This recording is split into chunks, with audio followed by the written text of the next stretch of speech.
Welcome back to the Eye of Overview, and this is Sunday morning get up. You know that time right before the Mondays and the rush of Mondays, where I dive deep into my mind and my perspective to hopefully give you a perspective of life. Hopefully give you something that you can think about, and when you're going on your everyday life, when you're moving about your life, you have something new to think on because our minds can only think with the information that has been given to us. And if we have new information to think with, we can think with the old information and pair that with the new information to come up with a new understanding of ourselves and a new understanding of the reality that we live in. So let's get up. So the question was, Cap, what makes you happy? And honestly, what truly makes me happy is self-actualization. And I'm going to break that down so you can understand what self-actualization is.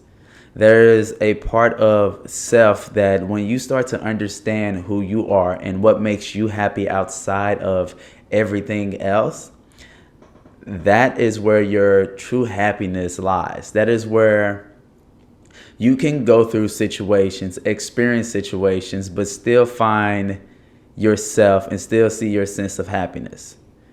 And before I jump into it deeply, I want to reference a book that I read, and it was The Four Agreements.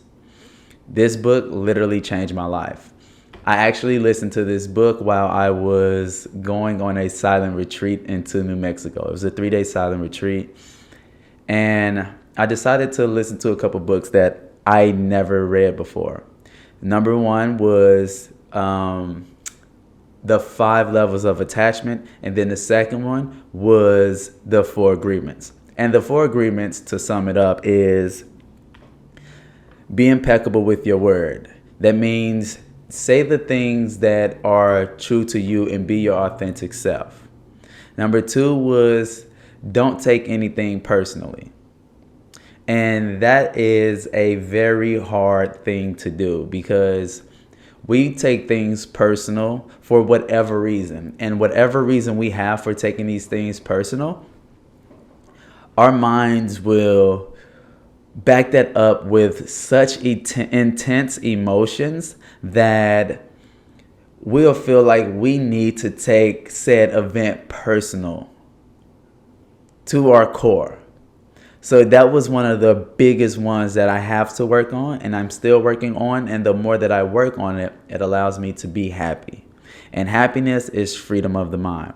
The third agreement was don't assume anything. If you are curious about it, if you are wondering about it, ask. Don't just assume, because once we start to assume things, we start to build up this whole world of how things are playing off based off that assumption.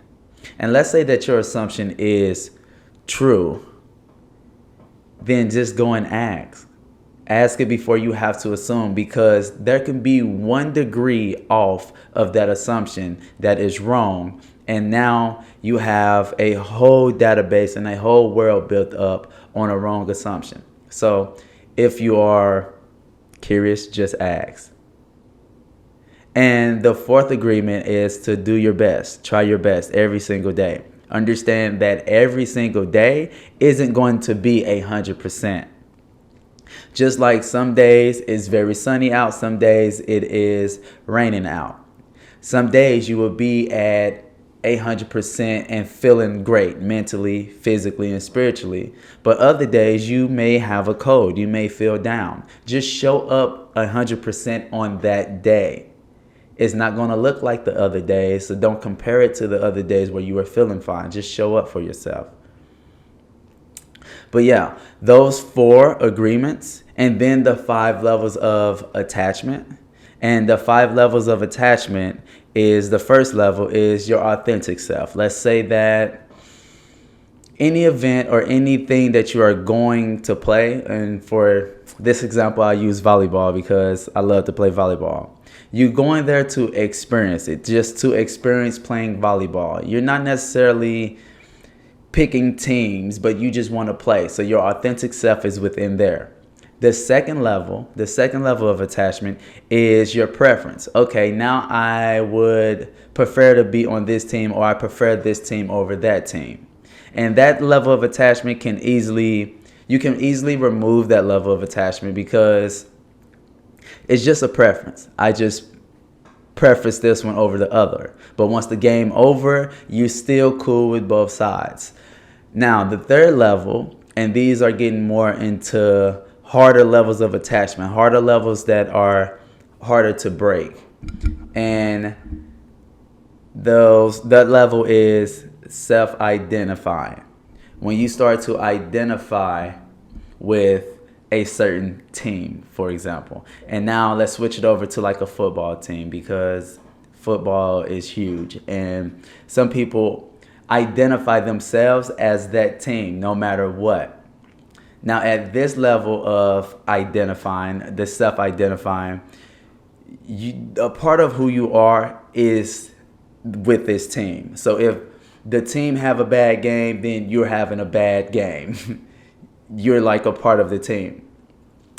The fourth level is internalizing. Now you are taking this team with you wherever you go. Your thought processes is the thought processes of the team. You may even get offended when someone insults your team or says anything about it. And then the fifth level of attachment is fanaticism. Now, we can switch this over into a lens of religion. Now, within religion, you get fanatics that anything outside of this religion is automatically wrong. Anything that you do, say, or be that's outside of what they believe is automatically wrong. And at this level of fanaticism, people will even go into war mode over this because they have such a high level of attachment to whatever it is. Now, when we bring this back into self-actualization, this is a process of going through all of the things that you are attached to and understanding your level of attachment to these things. So now let me split yourself up into two parts. You have this part of you that is your ego self that has attachments to the outside world, to external things and external means. And then you have this self part of you that doesn't have to be attached to anything, just being attached to the essence of just being.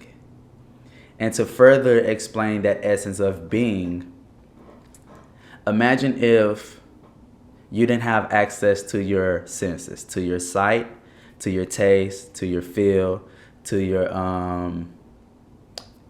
hearing, and what's the other level of it? What's the other senses?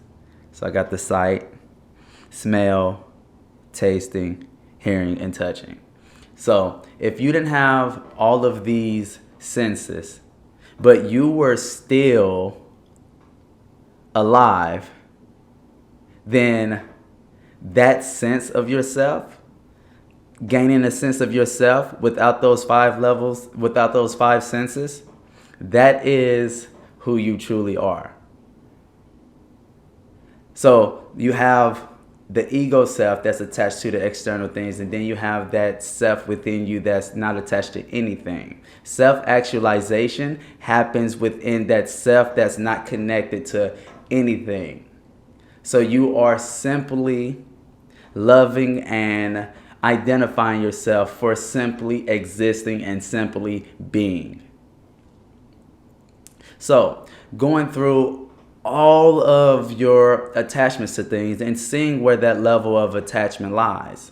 And it can be different areas of your life where you have different levels of attachment. You may have a higher level of attachment like a self-identifying attachment or internalizing attachment over here in, let's say, a work life. But over in your hobby life, you don't have that higher level of attachment. It's just you are simply experiencing. And that's okay. So it's a matter of learning your levels of attachment and then removing that attachment so you can just live authentically within everything that you are experiencing. So then when it comes to your happiness, when it comes to really finding yourself, it's a matter of, who am I? What can I do for myself?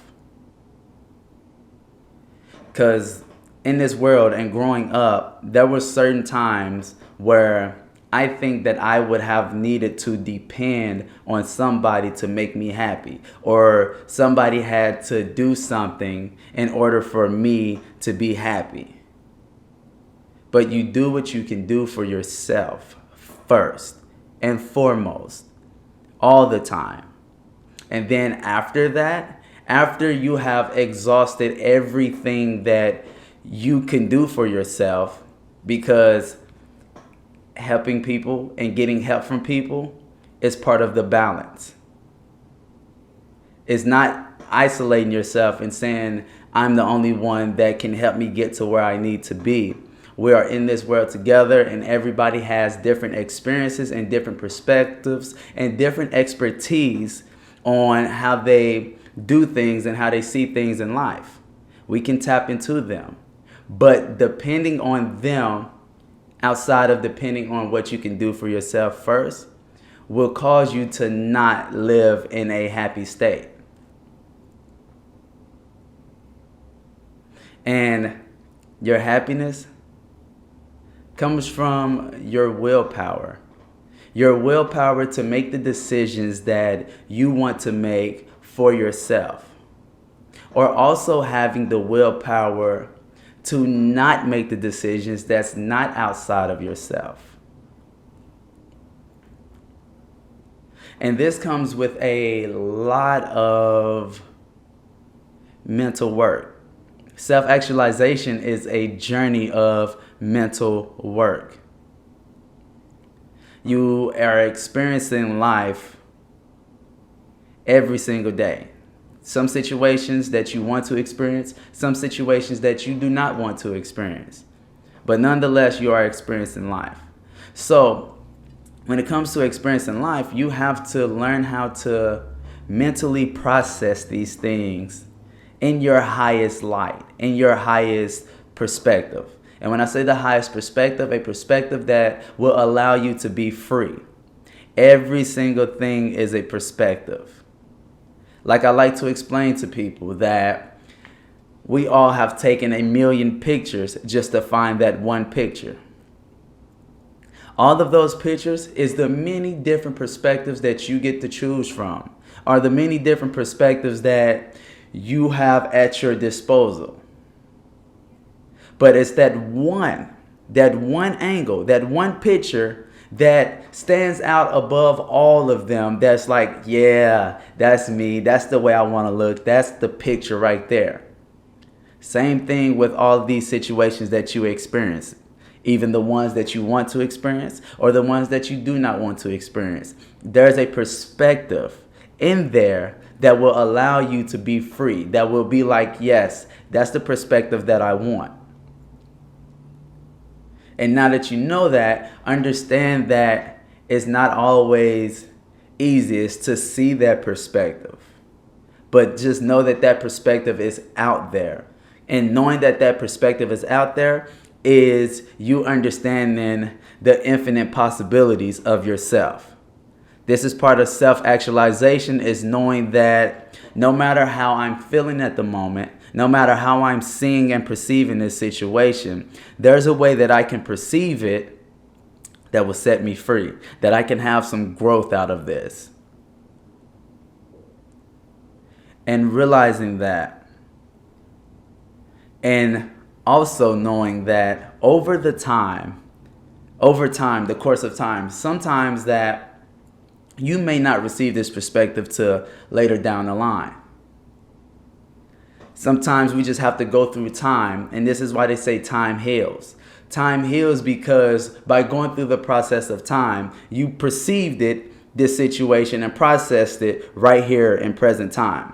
But by going through life experiences, gaining more experiences, and gaining more knowledge, now you can go back and analyze this perspective and switch it and change it. But in this moment where you are going through that perspective, you got to keep in mind that this is, if that perspective is locking you in and you're feeling trapped, you're feeling stuck, you got to remember that there's a perspective outside of here that will set me free. And then go toward it. Start searching for it. You have to research. You have to go, and when I say tapping into other people, go and tap into those other people that have been through similar situations. Go and tap into those people that have been through what you have been through, but processed it in a way that they are still able to go about life. They are still able to smile. They are still able to be happy. Because although we are all unique, when it comes down to the principle of situations, we experience the same principles of situations. It's just the manifestation of those principles will show up in a way that is unique to our life. But nonetheless, these emotions that we have, everybody experiences these emotions. So however emotion that they experience from whatever situation, talk to them at that level, the emotional level. How did you overcome these emotions? And allowing these people to speak and express themselves over how they overcame the emotions. But be careful of not just talking to anybody, because some people have been through similar situations or similar emotional experiences and still haven't processed them in a way that they are free.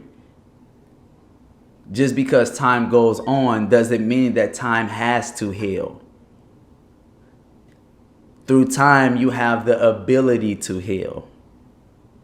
Everybody haven't healed. Everybody hasn't taken the process of going and healing. So when you are listening to people, when you are searching for different perspectives, make sure they have the perspective now that you want to aspire to be at. And that's where self-actualization comes from, because if you can still find yourself through your situations, you can find a reason to be happy that you are existing, then you are self-actualizing. You are realizing who you are. You no longer have an attachment to the situations that may have changed you or molded you or shaped you in a different way. Now you have taken those situations, those attachments to those situations, removed the attachments from it, and then shaped yourself into who you can be, who you want to be. Not running from the situation, but analyzing and overcoming it. So now that situation become a stepping stone. It become a block that you molded so you can stand on and you can see from your higher state of viewing, your higher perspective.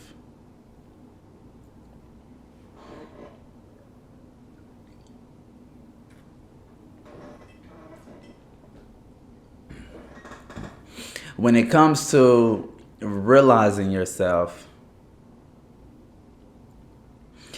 it's a process that never ends. It's a process that continuously goes on and you progress through it. But if you take the time now and say, I want to start realizing myself, now you can take this time and you can start to build on it. And the reason that I say that it's always a process, the universe is forever expanding. You are the universe, so you are forever growing and forever expanding, which means that you will always be discovering and realizing who you truly are. But you can start now. You can take that process of change now, and you can take it as slow as you want to, or as fast as you want to. But know that this process comes with change. And what also comes with change is a shedding of the ego. So when you are removing these attachments, you are shedding the ego of yourself. And I'm not saying that an ego is necessarily good or necessarily bad. An ego is just a sense of yourself that you have. And an ego is built upon your habits. That's why we are creatures of habits. That's why we don't necessarily like change, whether it's good or bad for us, because we rather stick with what we are used to. So, going through this process of change, this is a process of literally shedding an old part of you and becoming a new part of you. But while you are becoming that new part of you, you can becoming your authentic self.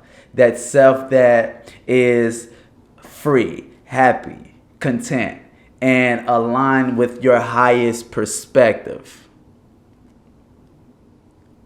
So even right now, to start this change, say this with me. And this affirmation aligns your chakras, your energy system, so you can get a glimpse of your highest perspective of yourself.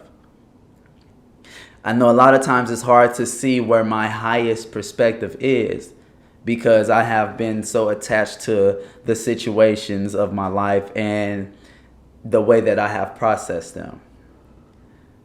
So right now, repeat this. I am thinking, feeling, and lovingly expressing the vision of my divine purpose. And understand that the journey to your divine purpose seems like a scary one because it is the unknown. Remember that whole change we're going through. But aligning with your divine purpose is truly who you want to be. Even though the route feels scary. Know that aligning with your divine purpose is your whole reason for being here. Is your whole reason for existing. You want to get back to yourself. But the ego, that part of you that's so attached to the habits, that part of you don't want to lose itself. And you can feel that. You literally feel it. So like when you're going through these ego deaths or ego shedding, when you're shedding this old sense of yourself, you're going to feel that loss, like you're losing something. But understand that you may have to give up something to get and receive yourself. This is your power as a conscious being. This is your free will. Your free will is a free choice to say, hey, either we can go and stay locked into the old version of ourselves, or we can let go of that old version of ourselves and we can start to align with our highest purpose, our divine purpose. And that's all a matter of you being able to choose because you are a conscious being. And so when you say that affirmation that I am thinking, feeling, and lovingly expressing the vision of my divine purpose, you may not always, and right then and there, say, boom, oh, I see my highest light. I see my divine purpose. It may not happen right then and there. It takes time. But as long as you keep that on the forefront of your mind, you will see a window of a situation. And I say a window of a situation because you may go through your everyday situation, but for a slight second, it's like this window opens up and it's like, boom, whoa. I just got a perspective that I no longer had. I've been looking at this same situation for 2, 3, 4, 5 years, but now I'm thinking about it different, or I thought about it different for a slight second. And that is you starting to build your power, starting for you to recognize that highest perspective, your highest perspective of yourself. And it is a fleeting moment. You may have it for a second, a little window of time, and then it may pass and you may not revisit it again for a certain amount of time. But keep in mind that since it did happen, it's there and it's starting to come alive. And it's like a slow burn that slowly builds momentum over time. And then keep that affirmation on the top of your head, and keeping it on the top of your head will allow your mind to start to search and start to look for that situation where it can peek its head out again and show you that perspective. And over time, you slowly start to build, and then exponential growth, and then boom, now you have that vision of yourself. And now you have that vision of yourself, you can start to work towards yourself. And then that what comes in that process of, okay, it's time for me to start making that change. That change that I want to make in my life. And now that change is the unknown. Remember how the ego don't want to lose itself, and it wants to stay in the sense of the habits. Those habits may be good for you, those habits may be bad for you. But when you consciously make the decision that you want to change, you're going to have to shed that old ego and step into something new. And that new is the unknown. The unknown is scary. But understand that the unknown is where miracles happen. The unknown is where the marvels happen. The unknown is where your highest self lives. This is where your highest perspective is at. It is in the unknown.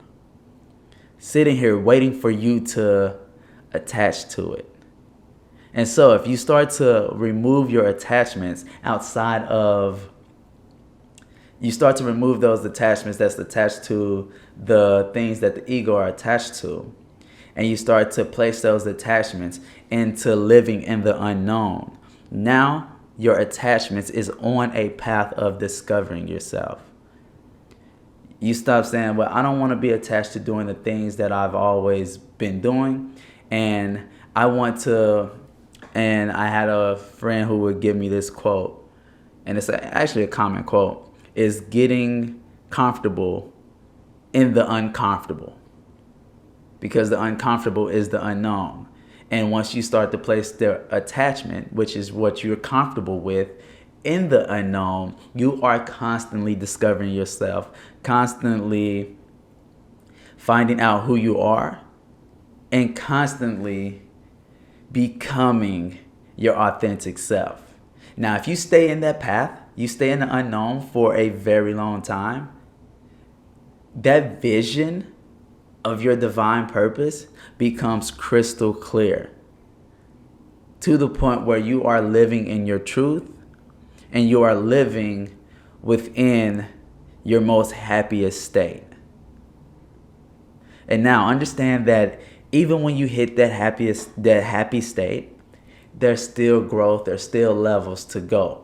But you will already have been in this mode of self-actualization and understanding your happiness and what makes you happy for so long that you will continue. Remember that exponential growth. You will continue to reach for the stars, reach for your highest self, while also remaining happy in the process.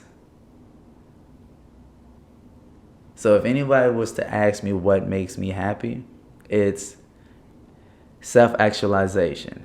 Realizing the self, the part of me that's only attached to myself and my highest truth, and living within the highest truth. Thank you for joining me today for Sunday Morning Get Up. Hope you enjoyed this episode. Remember, theiveoverview.com, you can go there and book a free session with me.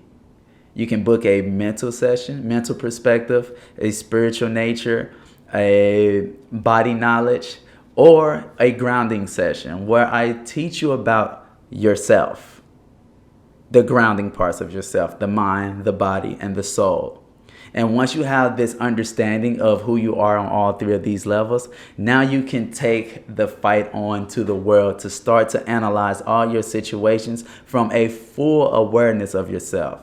Not an awareness of yourself that maybe only understand the physical part of yourself, or maybe understanding the mental part of yourself, or a combination between the two, or only understanding a slight spiritual part of yourself. But understanding the fullness of yourself means you have a full understanding of how to overcome your life situations, because all the answers are within you. So head over to the Eye of Overview, and I'll see you there.